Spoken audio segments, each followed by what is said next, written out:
दोस्तों, आज मैं आपको भारत के एक ऐसे मंदिर के बारे में बताऊंगा जहां पर करीब 1.25 करोड़ घंटियां बंधी हुई है और जिसे न्याय का मंदिर कहा जाता है, हाई कोर्ट तक कहा जाता है।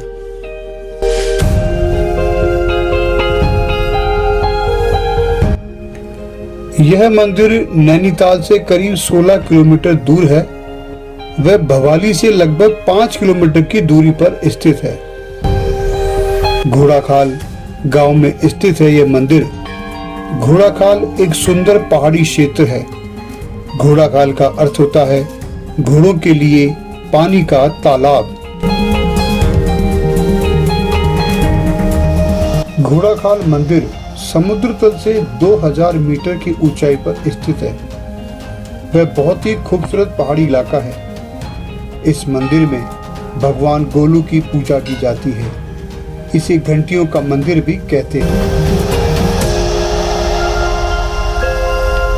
गोलू देवता का मंदिर भव्य व आकर्षक है। गोलू देवता को भैरव भगवान का अवतार माना जाता है। गोलू देवता को गौर भैरव, केल, गोलू, बालागोरिया के नाम से भी जाना जाता है।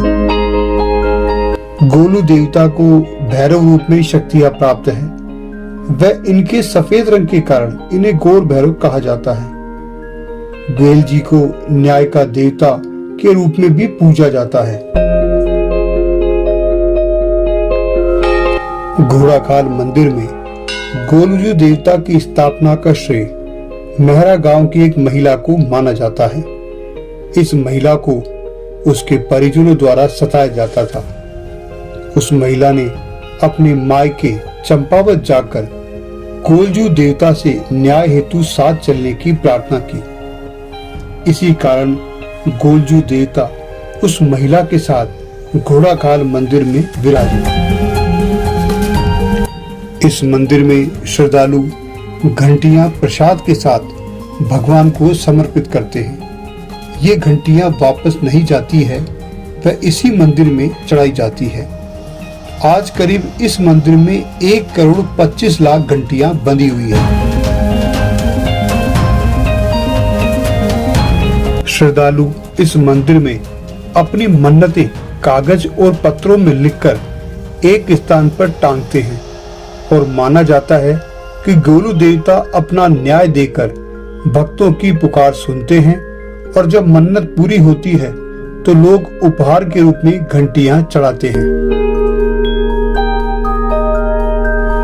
अगर कोई नवविवाहित जोड़ा इस मंदिर में दर्शन के लिए आता है तो उसका रिश्ता 7 जन्मों तक बना रहता है। उत्तराखंड के अल्मोड़ा जिले में स्थित गोलू देवता के मंदिर को सुप्रीम कोर्ट व घोड़ाखाल मंदिर को हाई कोर्ट भी यहाँ के स्थानीय निवासी मानते हैं। गोलू देवता लोगों को तुरंत न्याय दिलाने के लिए प्रसिद्ध हैं। गोलू देवता कौन है? गोलू देवता की कहानी कई रहस्यों से भरी हुई है। कुमाऊं क्षेत्र के चंपावत के कत्यूरी राजा झलराय की 7 रानियां थीं। किसी भी रानी की कोई संतान नहीं थी। राजा ने संतान पाने के लिए अनेक देवताओं की पूजा की व दान दिया। पंडित व ज्योतिषियों ने राजा को 8वां विवाह करने के लिए कहा, तब उन्हें पुत्र की प्राप्ति होगी। राजा झलराय ने आधी रात को सपने में नीलकंठ पर्वत पर बैठी कलिंका नामक सुंदर कन्या को देखा और राजा ने दूसरे दिन अपनी सेना के साथ नीलकंठ पर्वत की ओर चल दिया। काफी समय पश्चात उन्हें तपस्या मिलीन कलिंका मिली। राजा ने कलिंका से विवाह करने की इच्छा जाहिर की। तब कलिंका ने राजा को साधु के पास जाकर विवाह की अनुमति लेने को कहा। साधु ने राजा की तकलीफ को सुनकर विवाह की अनुमति दे दी। विवाह के पश्चात रानी कलिंका को संतान हुई तो दूसरी रानियों ने जलन के कारण बच्चे की जगह खून से सना सिलबट्टा रख दिया और बच्चे को खतरनाक गायों की गौशाला में फेंक दिया। गायों ने बालक का कुछ भी अहित नहीं किया। बालक गोलू गायों का दूध पीकर बड़ा होने लगा। रानियों ने बालक को मारने की काफी कोशिशें की, परंतु नाकामयाब रही। अंत में उन्होंने बच्चे को एक टोकरी में रखा और दूर जंगल में छोड़ दिया। रानियों ने काठ के संदूक में बच्चे को रखा और काली नदी में फेंक दिया, पर वह संदूक डूबा नहीं और 7 दिन तक बहते बहते 8वें दिन गोरी घाट में भाना मछुआरे के जाल में फंस गया। मछुआरे की कोई संतान नहीं थी। ऐसे में वह बच्चे को अपने घर ले गया और उसे पालने लगा।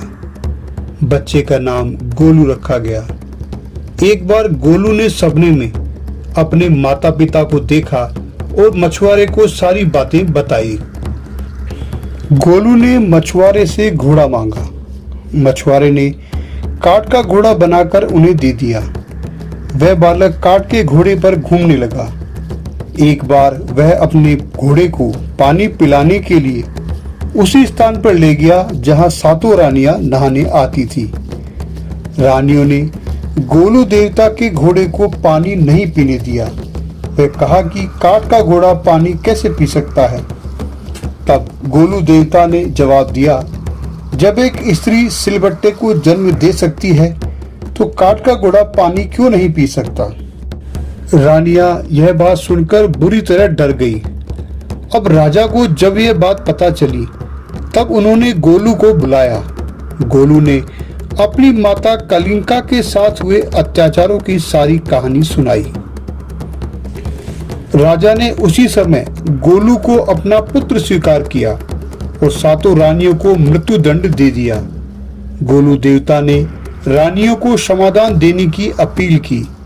इसी कारण गोलू देवता को न्याय का देवता कहा जाता है और उनका वाहन घोड़ा है। जय गोलू देवता की, जय गोलू भगवान की।